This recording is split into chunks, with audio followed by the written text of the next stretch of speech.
Olá, pessoal. Sejam todos muito bem-vindos à segunda edição do nosso programa aqui no Mundial Telenotícias, um programa de análises e opiniões. Apenas isso. A CPI do INSS pegou fogo nesta quinta-feira e expôs mais uma vez o tamanho da crise que corrói o sistema previdenciário brasileiro. O ministro da Controladoria Geral da União, Vinícius Marques de Carvalho, foi chamado para depor e acabou no centro de um embate direto. Enquanto a base governista tentava blindá-lo, o relator Alfredo Gaspar abriu o jogo e cobrou respostas duras sobre por que entidades já carimbadas como irregulares seguiram com convênios ativos no INSS. No plenário, a pressão aumentou quando o senador Carlos Viana decretou o óbvio.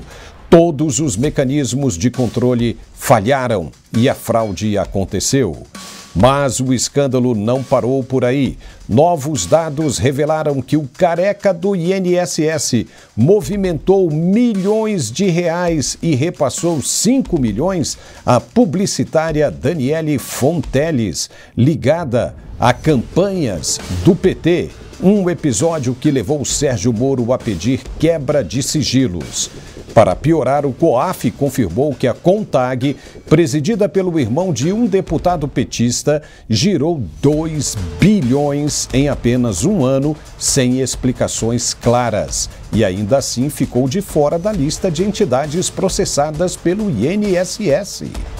É esse cenário de bilhões suspeitos, blindagens políticas e personagens conhecidos que deixa claro: a CPI não está apenas diante de falhas administrativas, mas sim diante de um esquema bilionário que mistura poder, partidos e recursos de aposentados. E o governo cercado por aliados tentando conter o estrago. Parece cada vez mais pressionado a responder o que não dá mais para esconder. Nós vamos falar sobre isso nesta segunda edição do nosso programa de análises e opiniões aqui no Mundial Telenotícias. Fique por aí que a gente volta logo depois do recado de nosso apoiador. Até já.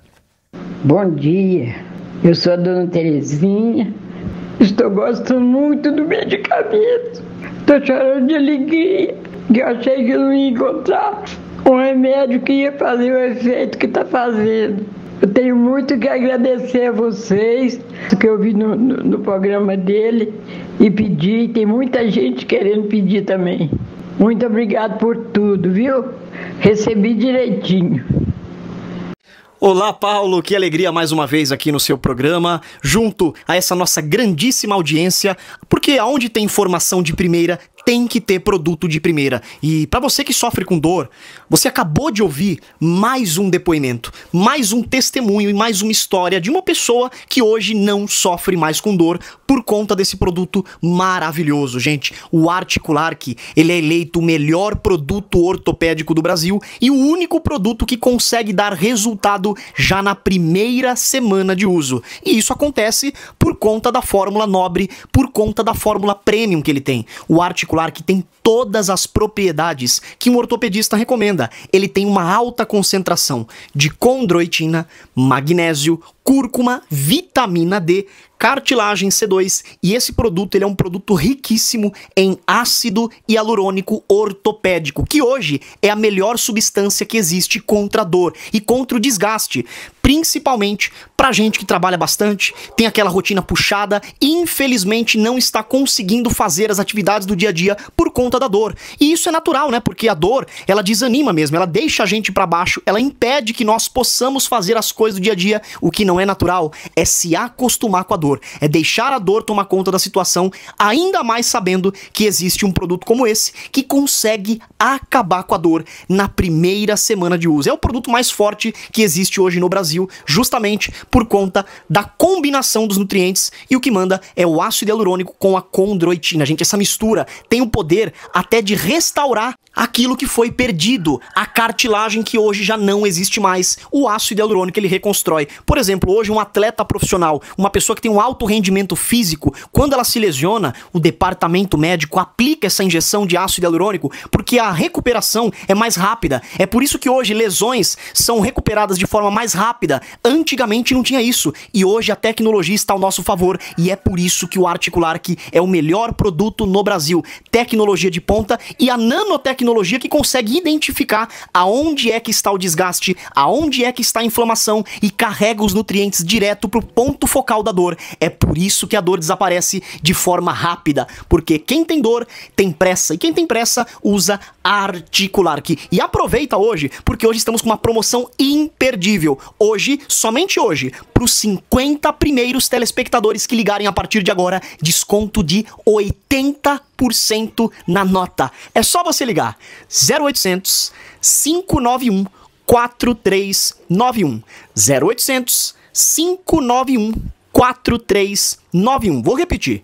0800 591 4391. A ligação é gratuita, a entrega do produto ela é imediata e você também pode participar da promoção chamando a gente no WhatsApp através do QR Code ou você salvando esse mesmo número nos seus contatos, chama a gente e você estará participando desse mega desconto para acabar definitivamente com a sua dor e com o seu sofrimento. E o melhor de tudo é que nós entregamos o produto agora para você, você começa a usar, sente a melhora, conta o seu depoimento aqui com a gente e o pagamento é só pro mês de outubro. Combinamos pro final de outubro porque você usa, melhora e paga depois. Então ligue e peça o seu 0800 591 4391. E para quem ligar agora, ainda ganha de presente 2 pomadas massageadoras, que são pomadas ortopédicas, que também tem o ácido hialurônico dentro delas, para tratar de dentro para fora e de fora para dentro. Junto, vai um aparelho de massagem profissional e um robô aspirador que vai limpar a sua casa para você. Ligue 0800 591 4391. 0800 591 4391, Paulo. Legal, vamos em frente. A CPMI do INSS segue em ritmo intenso. Nesta quinta-feira, os parlamentares ouviram o ministro da Controladoria Geral da União, Vinícius Marques de Carvalho. A sessão foi marcada por tentativas da base governista de blindar o ministro, mas o relator da comissão, deputado Alfredo Gaspar, cumpriu o roteiro, o papel dele, e fez todas as perguntas programadas. Entre os questionamentos, Gaspar quis saber por que entidades já apontadas com irregularidades conseguiram manter acordos de cooperação técnica com o INSS. Veja. E eu acho muito mais bonito quando o caba chega aqui e diz... É ruim aquele que nega isso. Eu não acho errado o senhor ter assumido os cargos que assumiu nomeados por presidente do PT. Não acho, ministro. Todo mundo tem que ter um lado mesmo. A única coisa que eu quero entender é porque o Sindinap tem lá como vice-presidente o irmão do presidente da República. Esse rapaz tem alguma coisa a ver, ministro? Eu não tenho a menor ideia. Quem vai dizer isso são as investigações. Mas eu não acho justo a CGU ter um ano antes pedido ao INSS para suspender os ACTs contando o Sindinap e um ano depois, e a Conafé também, que eu tinha esquecido, um ano depois o senhor mesmo toma essas providências e esquece de botar Conafé e Sindinap. Eu queria saber a lógica, porque a CGU, um ano antes, ela tinha na criticidade identificado que tinha que haver a suspensão do Sindinap e da Conafé. Aí a CGU toma providência e não bota essas duas. Aí eu pergunto, ministro, o documento é da CGU. Por que, naquele maio de 2025, não estavam incluídas as entidades de forma completa colocadas pela própria CGU? Foi a CGU quem disse para fazer. O INSS desobedeceu, a CGU foi lá e suspendeu, mas deixou de lado justamente a entidade que o irmão do presidente da República é vice-presidente. É uma coisa, e a Conafé é uma coisa assim, eu só queria entender a lógica, porque se fosse do INSS para a CGU, uma coisa, mas foi da CGU para o INSS. E o relator também quis saber para quem o ministro já trabalhou antes de entrar na CGU, porque essa pergunta acabou incomodando a base do governo e muito. Veja. Mas eu ia perguntar ao senhor, o senhor foi filiado ao PT? Fui. Quanto tempo? 8 anos. 8 anos. Eu pergunto ao senhor, o senhor exerceu o cargo de presidente do CAD de 2012 a 2016? Exatamente. Quem lhe nomeou? Quem me nomeou foi a presidenta Dilma. Ministro, o senhor foi secretário de Direito Econômico de 2011 a 2012? Exato. Quem lhe nomeou? Presidenta Dilma. 2008 a 2012, o senhor foi conselheiro do CAD? 2008 a 2011, sim. Quem lhe nomeou? Presidente Lula. Ministro, o senhor 2007 a 2008 foi chefe de gabinete da Secretaria Especial de Direitos Humanos? Sim. Qual governo e quem lhe nomeou? Governo do presidente Lula. O senhor 2003 a 2004 foi assessor de gabinete da Assembleia Legislativa de São Paulo? Sim. Quem era o deputado? Simão Pedro. De que partido? Partido dos Trabalhadores. Ministro, tem um escritório aqui em Brasília, que veio para Brasília agora em 2024, com as iniciais VMCA. Essas iniciais são do senhor? Não. O senhor já fez parte desse escritório? Fiz. O senhor, quando fazia parte desse escritório, esse escritório já tinha essas iniciais? Sim. Essas iniciais significam o quê? Quando eu fazia parte do escritório, essas iniciais significavam Vinícius Marques de Carvalho. Esse escritório continua com essas mesmas iniciais? Sim, mas hoje significam outra coisa. Sim, senhor. Quem hoje comanda esse escritório? Esse escritório é comandado por vários sócios. Tem alguma ligação com o senhor? Não. Não? Sua esposa ou companheira não é a sócia majoritária, não? Não, não é mais. Não é mais? Não é mais minha companheira. Ah, tá. Ministro, esse escritório tinha na sua lista de clientes ou teve na lista de clientes uma empresa chamada Odebrecht Novonor? Sim. O senhor recebeu essa Novonor na sede da Controladoria Geral? Eu recebi várias empresas. O senhor perguntou essa especificamente. A Odebrecht estava entre elas. Sim, senhor. Sim.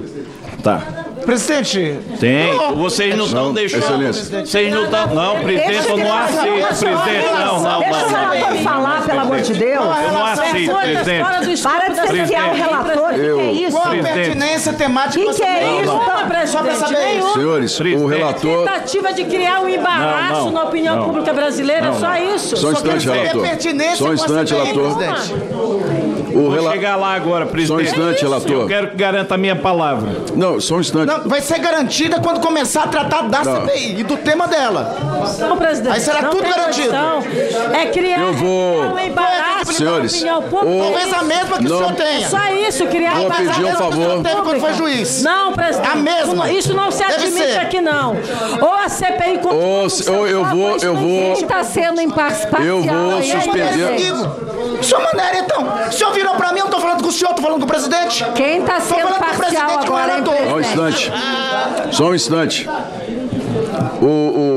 O relator ele está com a palavra. Eu vou permitir que ele continue falando. Se os senhores senadores, senadoras não concordam, terão seu tempo para se manifestar. Por favor, continue, relator.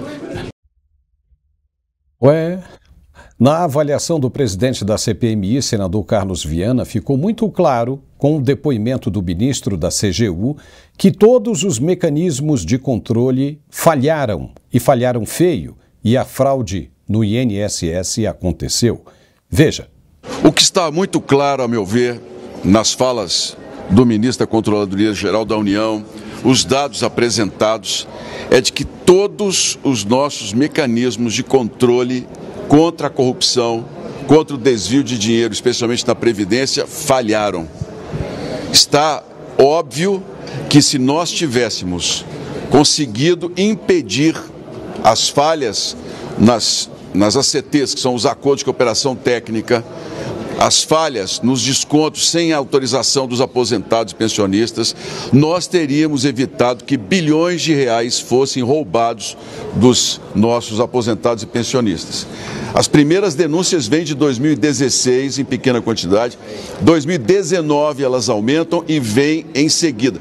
E a gente observa que, infelizmente, ou por excesso de burocracia, ou por influência política, o que nós queremos definir nessa CPMI, ou mesmo, infelizmente, por falta de controle claro e atribuições, nós tivemos esse rombo. Isso nos envergonha muito, porque essa estrutura estatal, ela custa muito caro, ela tem um valor muito alto para o contribuinte brasileiro e não funcionou nos momentos em que nós mais precisamos.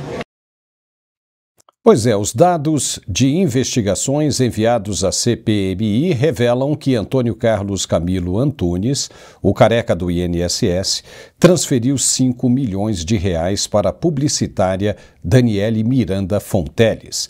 Daniele já prestou serviços às campanhas eleitorais do PT, como a eleição da ex-presidente Dilma Rousseff em 2010.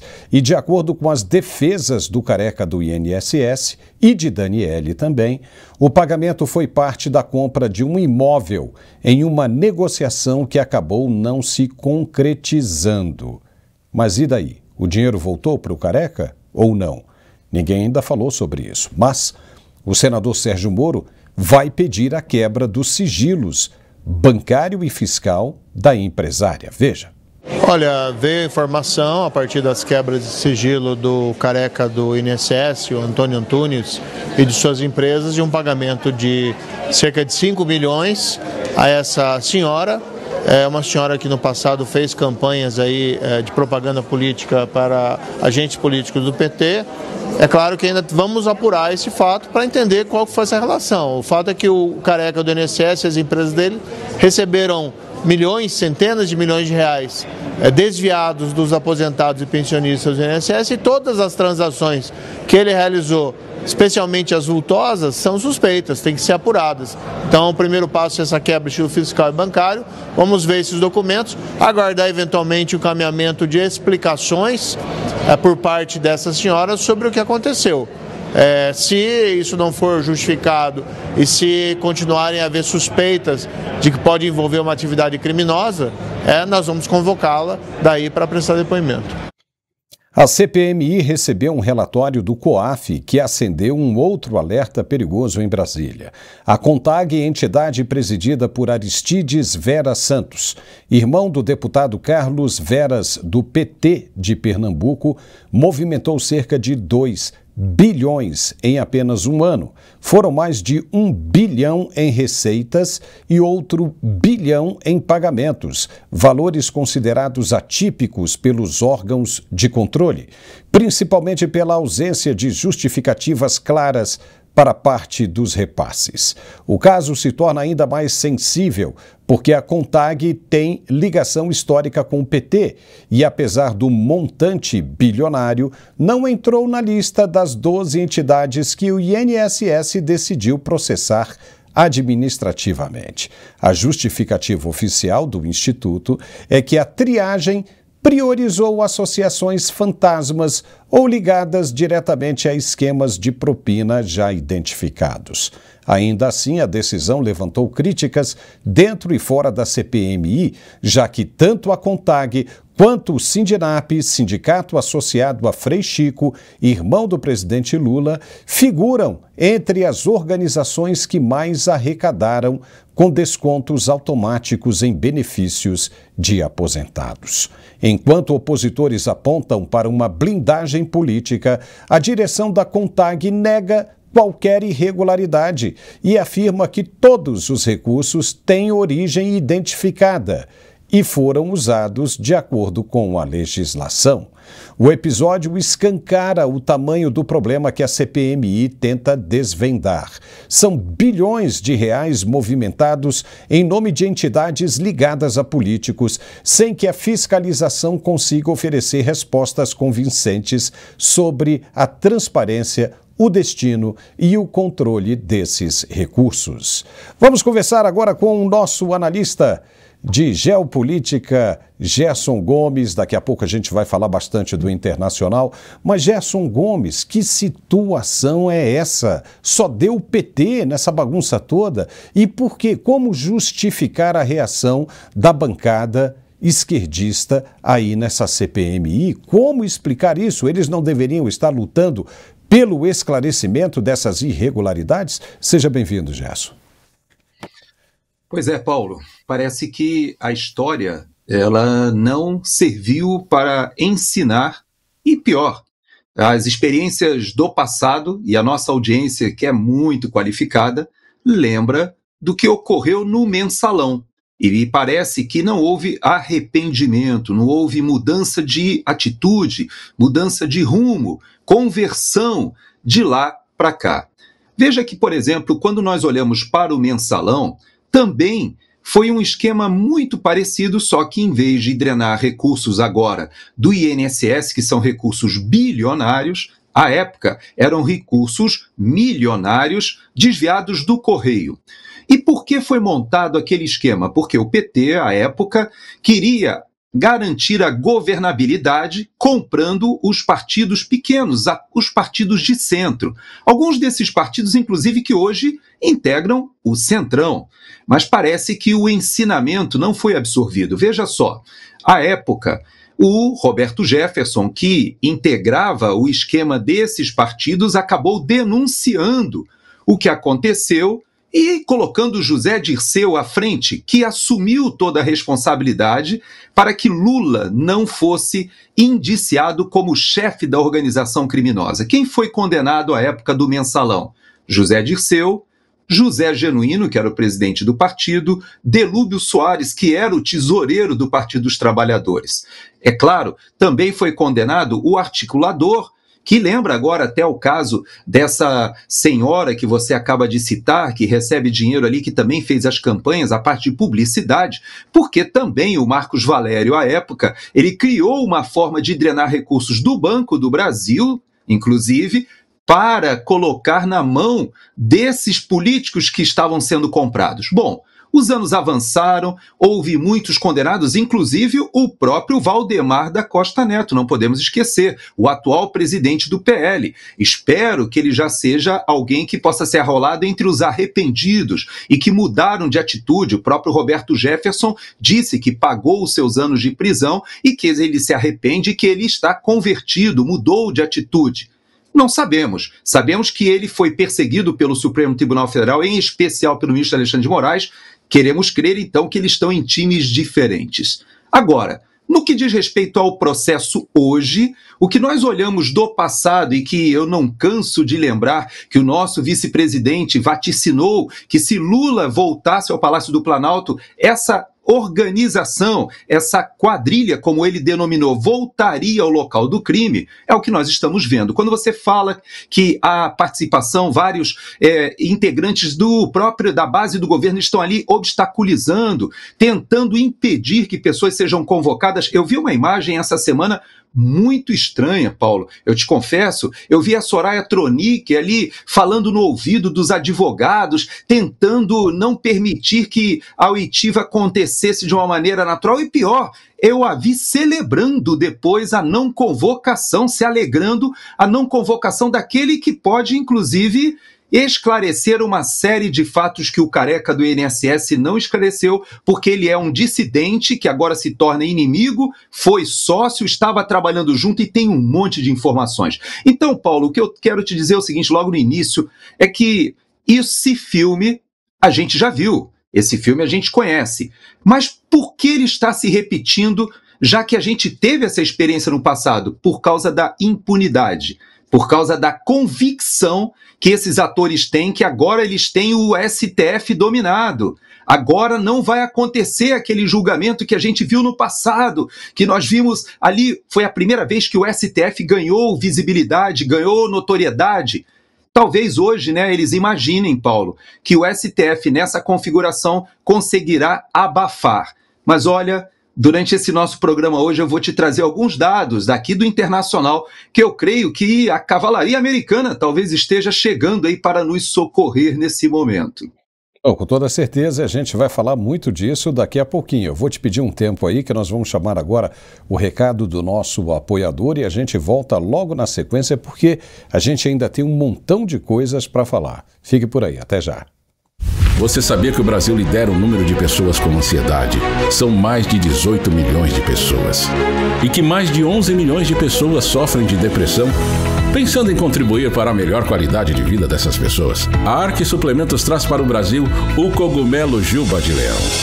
Às vezes eu preciso lembrar de uma coisa, então eu tô no quarto, eu preciso descer, quando eu chego embaixo, eu já esqueci o que eu tinha que fazer. Amanhã eu tenho que entregar um trabalho, não durmo. Às vezes eu até sonho. Depois que eu comecei a tomar o Juba de Leão, consigo descansar a minha mente. Claro, eu ainda tenho a ansiedade, mas não tão forte igual se eu não estivesse tomando. Eu comecei a perceber que a fase do esquecimento melhorou bastante, porque agora eu consigo iniciar uma atividade e concluir. O Juba de Leão é um suplemento natural utilizado na Ásia há milhares de anos e traz benefícios comprovados pela ciência. Ele vai te ajudar a diminuir os sintomas da ansiedade, da depressão, TDAH, além de ajudar a aumentar o foco e a concentração no trabalho, ajuda no cansaço físico e mental e pode ser usado até por crianças, auxiliando no aumento do aprendizado. Peça já o seu Juba de Leão da Arque Suplementos e garanta já o seu kit com desconto imperdível. Ligue agora, 0800 591 5520. Juba de Leão da Arque Suplementos. Sua saúde é o nosso foco.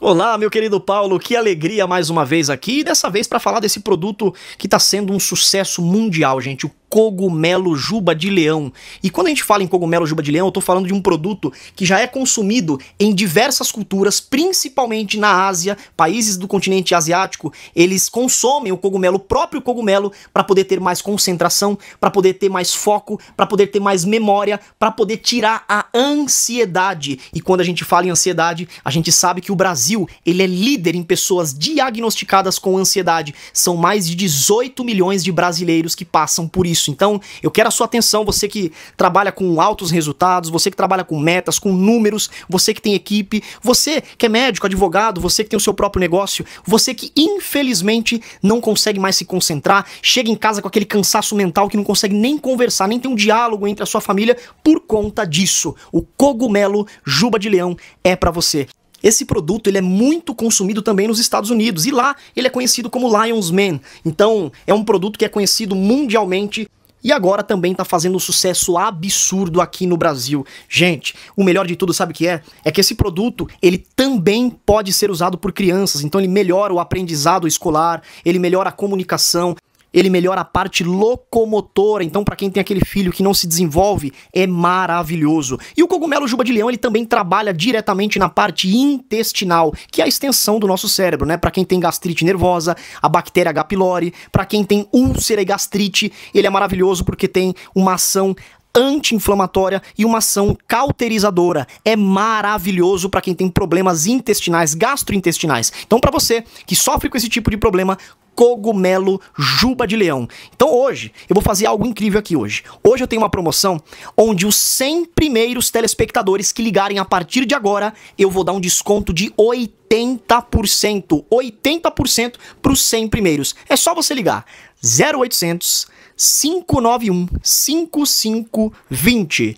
0800 591 5520. Vou repetir. 0800 591 5520. A ligação ela é gratuita, a entrega do produto é imediata e o melhor, o resultado ele é muito rápido. Por quê? esse produto ele é em pó, ele é diluído na água, então a absorção é imediata. E pra criançada tomar também é muito bom, porque ele tem um sabor de limão siciliano, e vou falar pra você, é uma delícia. Você que tem ansiedade, você que tem depressão, você que tem problema com memória, você que trabalha muito e precisa de saúde mental, Cogumelo Juba de Leão. Telefone 0800 591 5520. 0800 591 5520, Paulo. Legal, já estamos de volta e a chamada Global Sumud Flotilha voltou a expor um jogo de narrativas que sempre parece repetir o mesmo roteiro. Militantes internacionalistas, liderados por figuras midiáticas como Greta Thunberg, forçando situações de confronto para depois se apresentarem como vítimas. Foram cerca de 40 embarcações e 500 ativistas com destino à faixa de Gaza, interceptados pelas forças israelenses a 75 milhas da costa. Greta, em mais uma encenação calculada, gravou um vídeo dizendo ter sido sequestrada e levada contra a vontade dela. Veja. My name is Greta Thunberg. I'm a citizen of Sweden. If you are watching this video, I have been abducted and taken against my will by Israeli forces. Our humanitarian mission was non-violent and abiding by international law. Please tell my government to demand my and the others' immediate... Israel, por sua vez, tratou a operação como questão de segurança dentro do bloqueio naval estabelecido há anos na região. O ponto central é que essas ações não são inocentes nem puramente humanitárias, como os organizadores tentam vender. Caravanas internacionais dessa natureza funcionam como palco de propaganda e não raro colocam em risco civis, militares e até os próprios ativistas que dizem defender direitos humanos. Não se trata de levar comida ou remédio a Gaza, mas de criar um espetáculo político cuidadosamente encenado, com Greta no papel de mártir global para atacar Israel e reforçar uma agenda ideológica. A histeria midiática que se seguiu era previsível.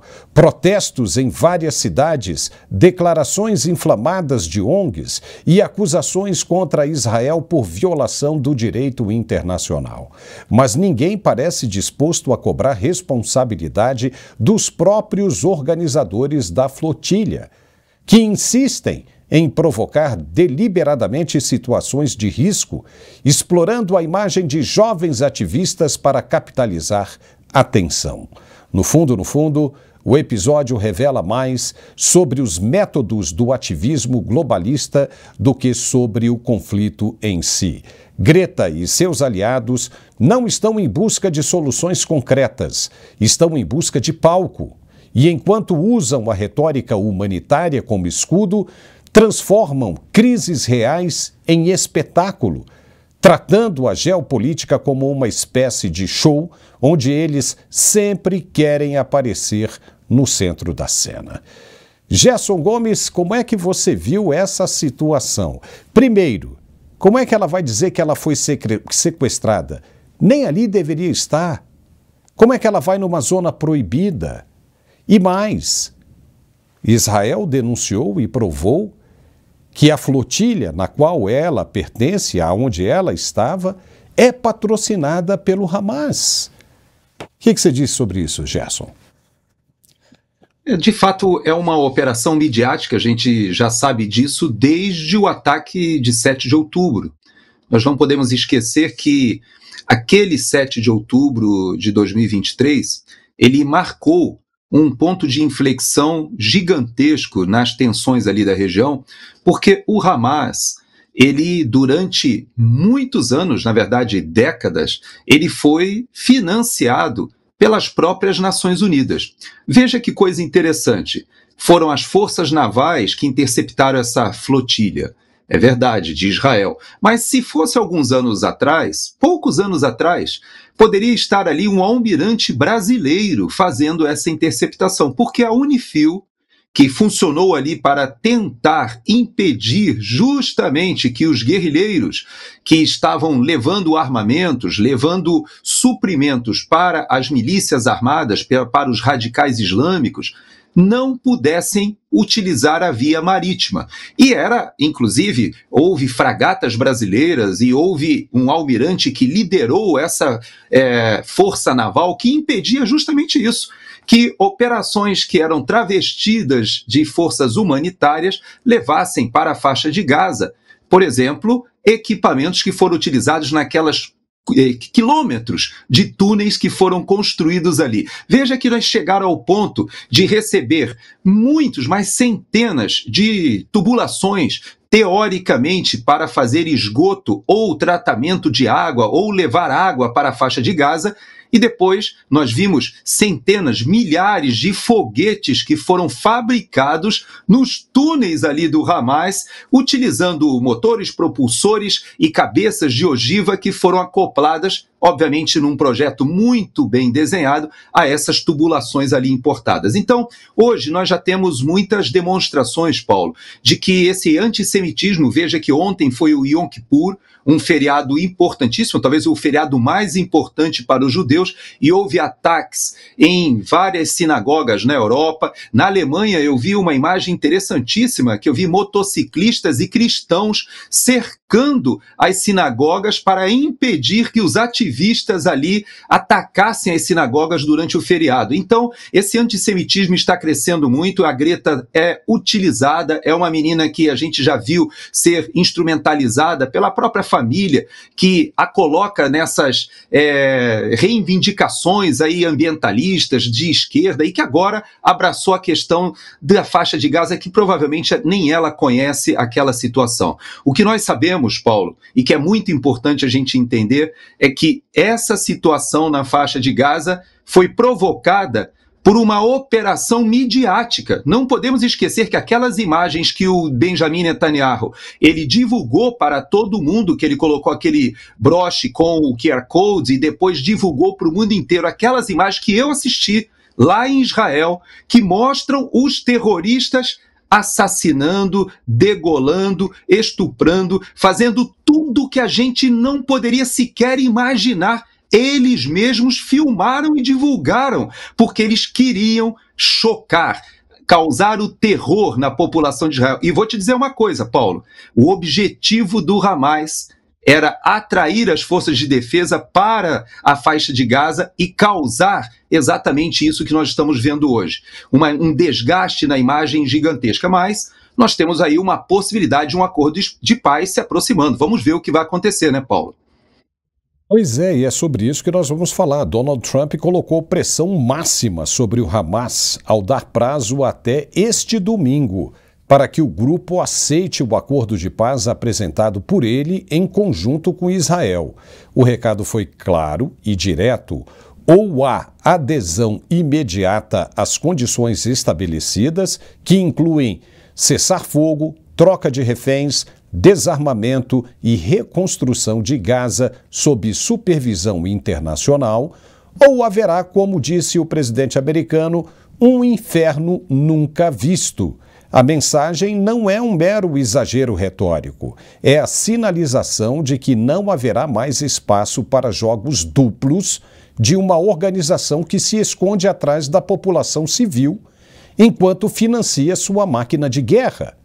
O Hamas já provou repetidas vezes que não tem interesse em paz, mas sim em manter o caos que sustenta o poder político e econômico em Gaza.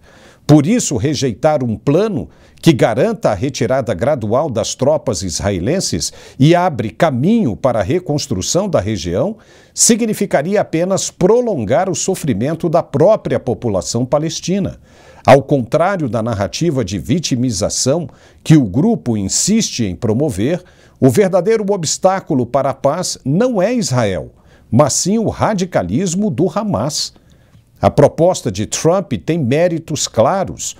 Busca devolver estabilidade à região, impedir que terroristas continuem operando com liberdade e ainda cria um governo de transição internacional capaz de oferecer condições mínimas de segurança e desenvolvimento.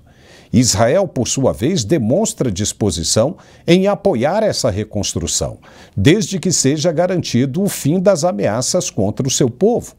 Diante disso, a escolha que o Hamas tem em mãos é muito simples. Ou aceita o acordo e abre espaço para uma nova fase de paz e prosperidade em Gaza e para o povo palestino, ou arrasta sua população para a destruição total. Não tem outro caminho. Trump e Israel colocaram sobre a mesa uma oportunidade de ouro, rara, de encerrar décadas de violência. Se houver recusa, ficará claro para o mundo inteiro quem de fato lucra com a guerra e quem realmente deseja a paz. Então, Gerson, vai ficar até domingo, agora nesse fim de semana. Se o Hamas se recusar, vai conhecer o inferno. O que você acha? Pois é, Paulo. Essa situação ali, ela hoje está sob a liderança de outras pessoas, porque a liderança anterior que protagonizou realmente o ataque de 7 de outubro, toda já foi eliminada, inclusive as lideranças que estavam no exterior, seja aquelas que estavam no Catar, seja aquelas que viajaram, por exemplo, para aquela mesma cerimônia onde esteve o nosso vice-presidente ali, quando morre o presidente do Irã, num acidente aéreo, é trocado o presidente do Irã e o nosso vice-presidente representou e se senta naquela foto emblemática em que todos aqueles líderes terroristas já foram eliminados. E nós temos muitas situações hoje de articulação com a participação dos países árabes sunitas. Nós não podemos esquecer que no dia seguinte ao ataque do 7 de outubro, já começaram não somente aquelas centenas de foguetes que foram lançados da faixa de Gaza para o território de Israel, mas também mísseis e foguetes sendo lançados pelo Hezbollah vindo do Líbano. E também nós tivemos ataques que foram feitos vindos do Iraque e da Síria.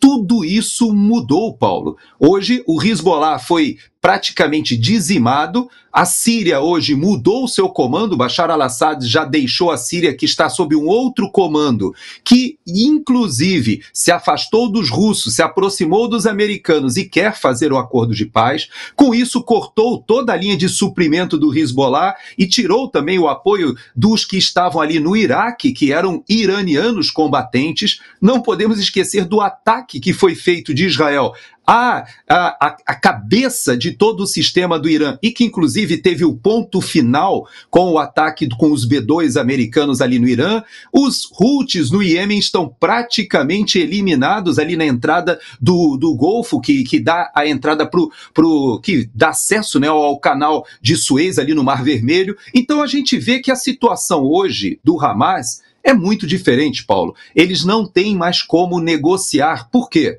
Porque o próprio povo árabe da região, os sunitas, eles já estão do lado da iniciativa dos Estados Unidos. Eles estão apoiando tanto a Jordânia quanto o Egito, que são ali os vizinhos, que poderiam dar guarida, inclusive, aos palestinos da Cisjordânia, que poderiam dar guarida aos palestinos da faixa de Gaza para que haja a reconstrução.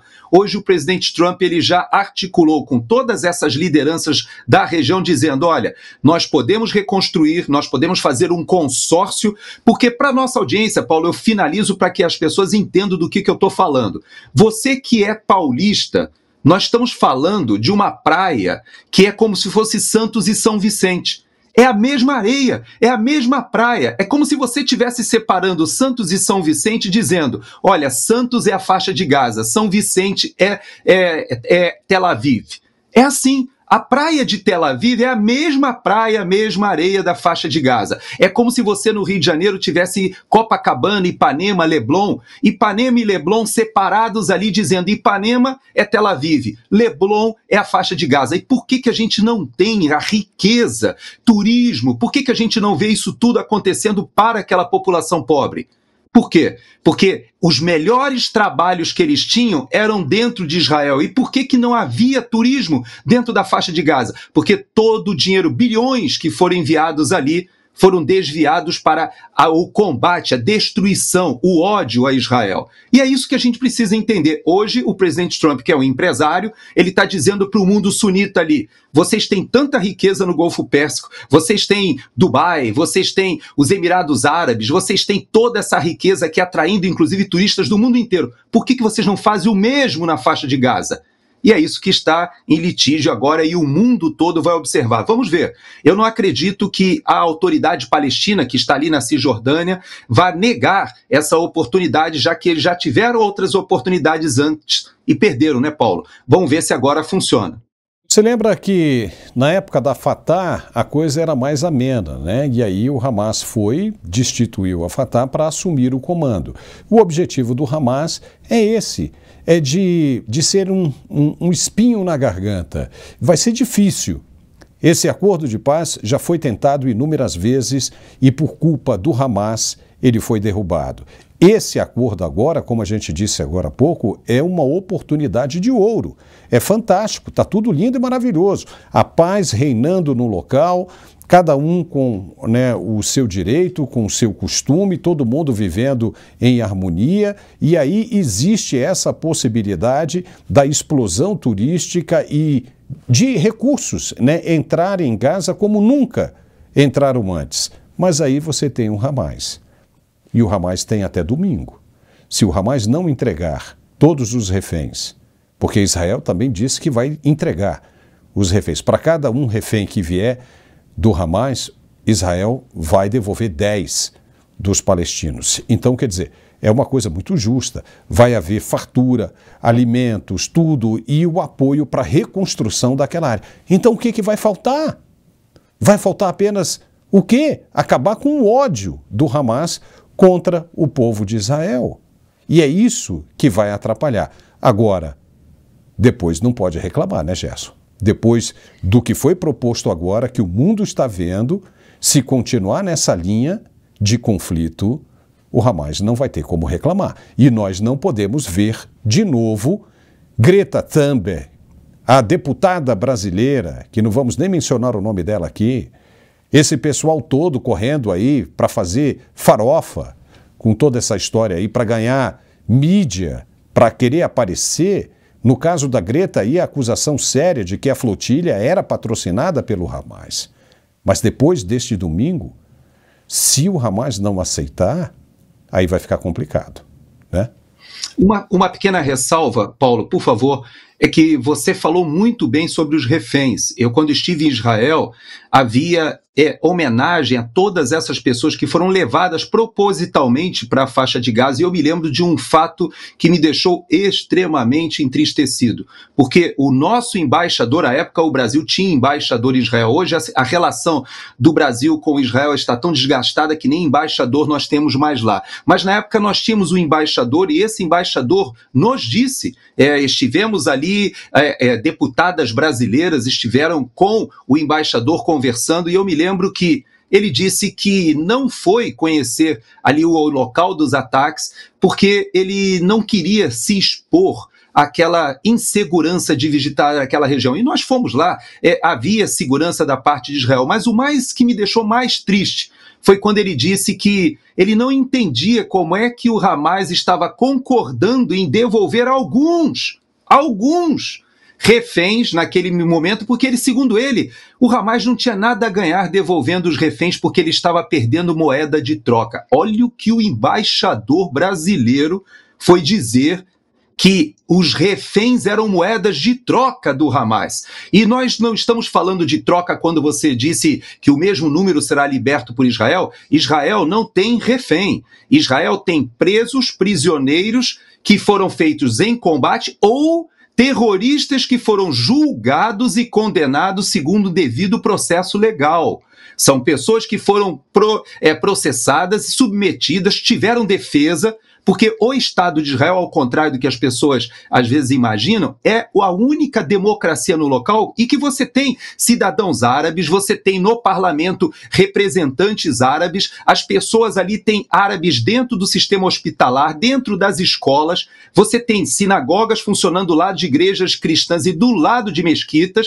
Agora, Quando você entra nas áreas dominadas por esses grupos, você não tem possibilidade nenhuma de falar sobre reféns, porque eles pegaram civis, crianças, mulheres, assassinaram, e hoje o que Israel está pedindo não é nem que devolva vivo, mas que devolva os corpos daqueles que ainda estão ali para que sejam enterrados. Então você vê o nível de perversidade, né, Paulo? Bicho vai pegar. Vamos esperar que até domingo a luz bata sobre aquela região e que essas pessoas decidam aceitar esse acordo de paz. Mas olha, o bicho também está pegando.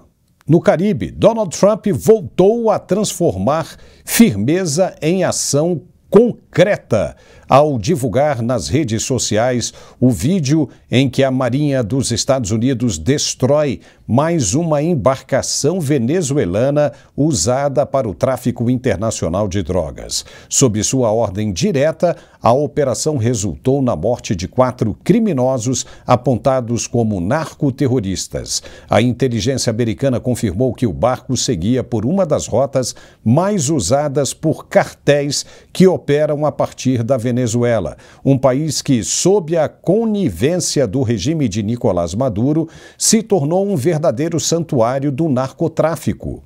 Esse já é o 4º ataque militar deste tipo no Caribe desde que Trump declarou guerra aberta contra os cartéis. Antes disso, uma operação havia desmantelado outra embarcação ligada ao Trem de Aragua, um dos grupos criminosos mais violentos e influentes do continente. Ao classificar traficantes como combatentes ilegais, Trump coloca o narcotráfico no patamar que ele realmente merece, o de ameaça direta à segurança nacional e que precisa ser combatida com os mesmos instrumentos usados contra o terrorismo. A estratégia criticada por setores que insistem em relativizar a gravidade do problema é, na prática, uma mensagem clara. Os Estados Unidos não vão mais tolerar que a Venezuela continue exportando drogas e violência para além de suas fronteiras.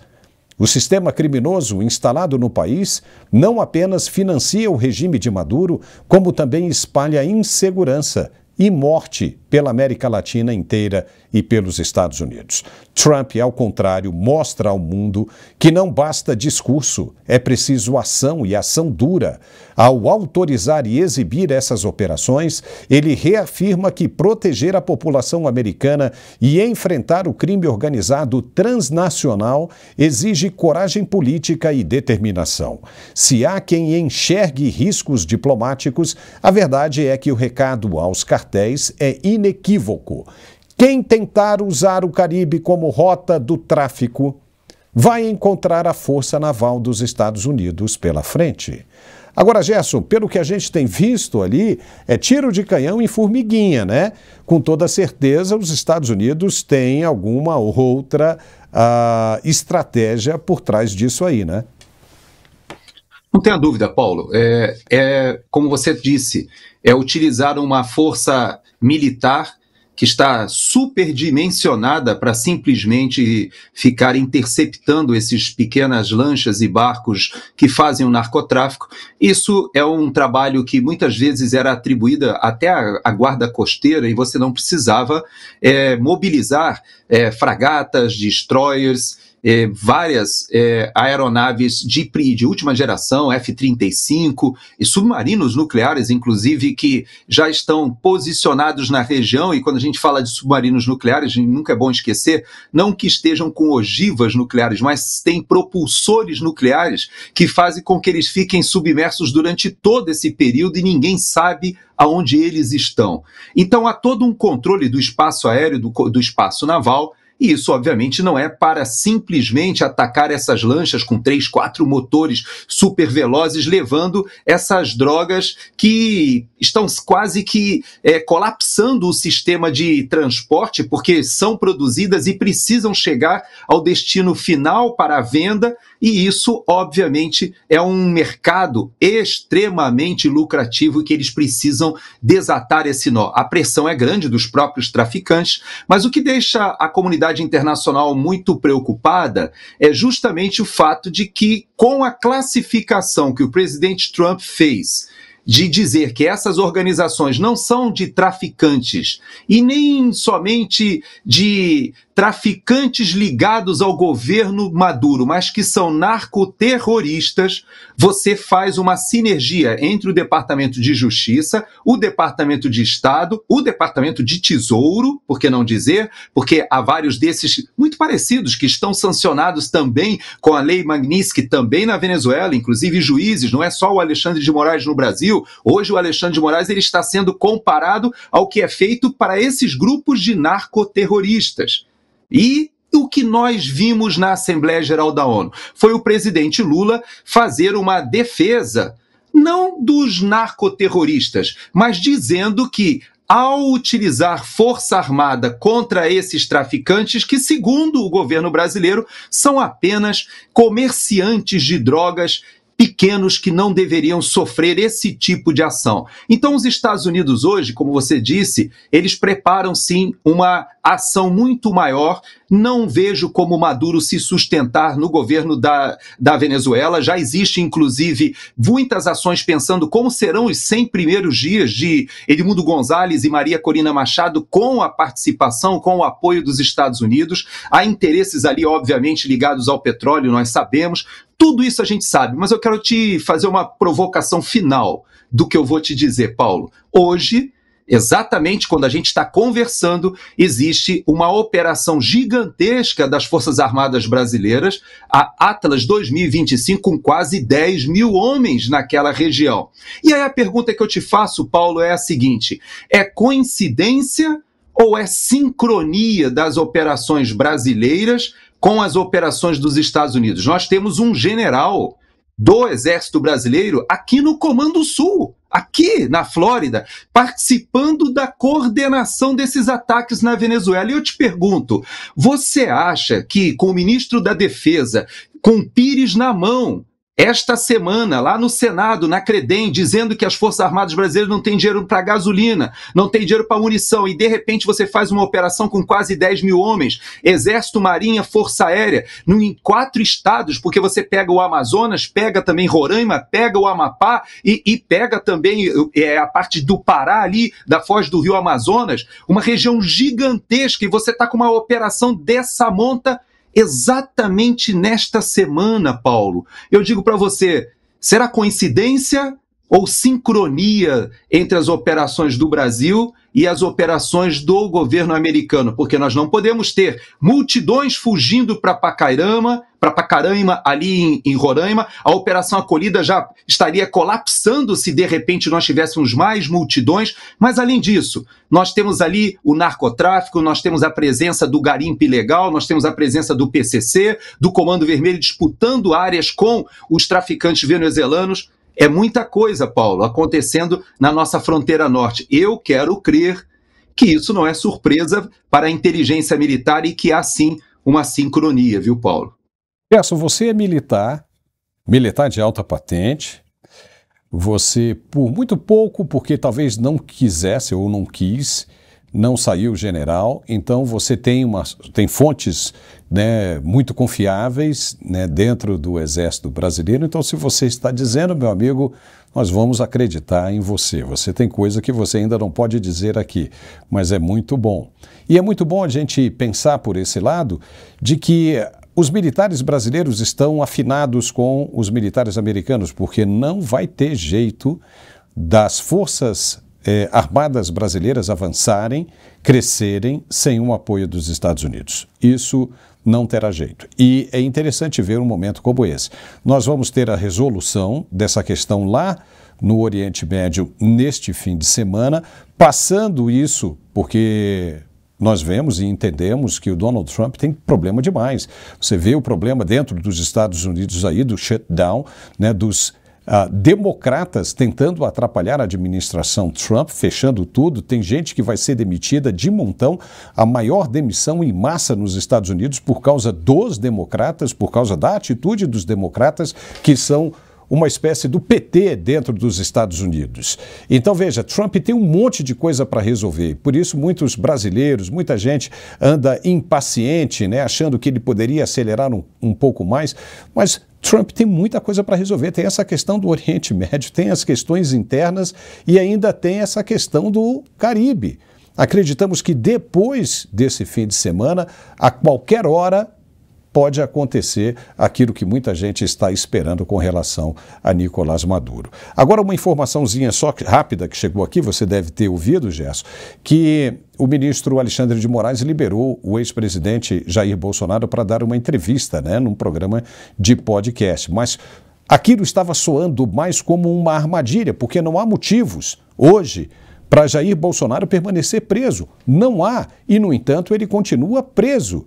Isso aí é uma violação de direitos humanos. Então, com a possibilidade e a liberação de uma entrevista para um programa de podcast, há quem diga em Brasília que isso está soando como uma armadilha. Caso o Bolsonaro fale alguma coisa, poderá se justificar aí uma confirmação, né, das restrições que ele já está recebendo. Então, muita gente estava aconselhando o Bolsonaro a não ir nesse programa de entrevista. E agora há pouco, o filho dele, o senador Flávio Bolsonaro, disse o seguinte: Bolsonaro não dará entrevistas neste momento por orientação de seus advogados. Já estamos passando isso aqui em primeira mão.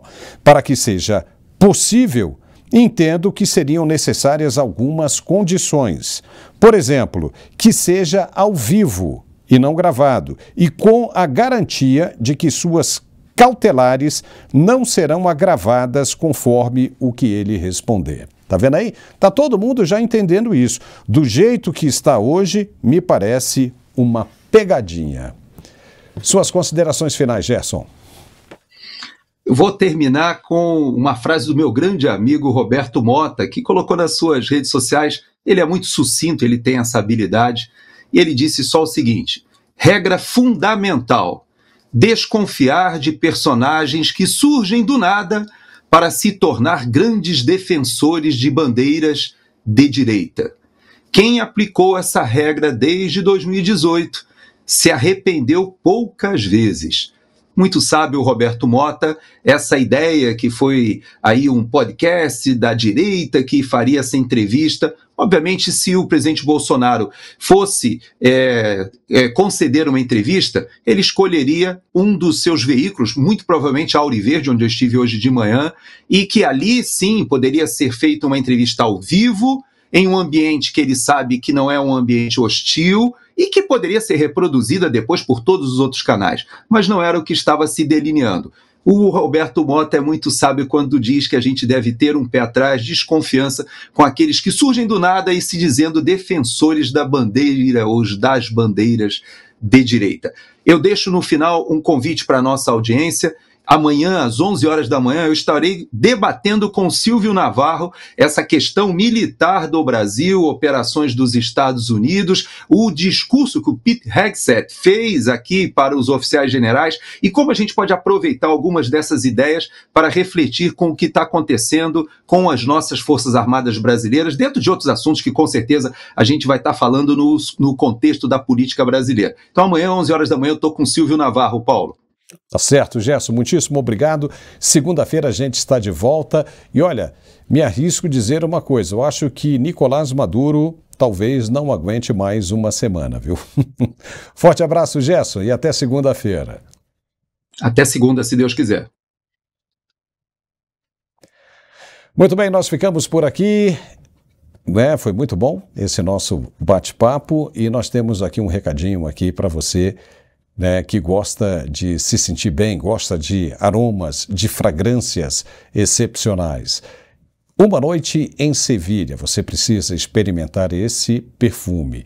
Tem muita gente ligando querendo fazer a distribuição do perfume. Legal, continue aí entrando em contato, com o pessoal responsável através do contato@etielojavirtual.com. Tá bom? É possível sim fazer a distribuição e eu acho que essas pessoas vão ficar encantadas com o produto que vão receber.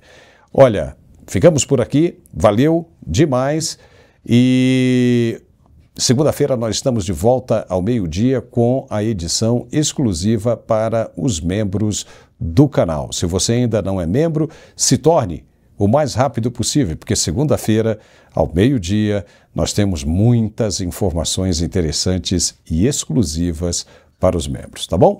Um excelente fim de semana e até segunda-feira, se Deus quiser. Tchau.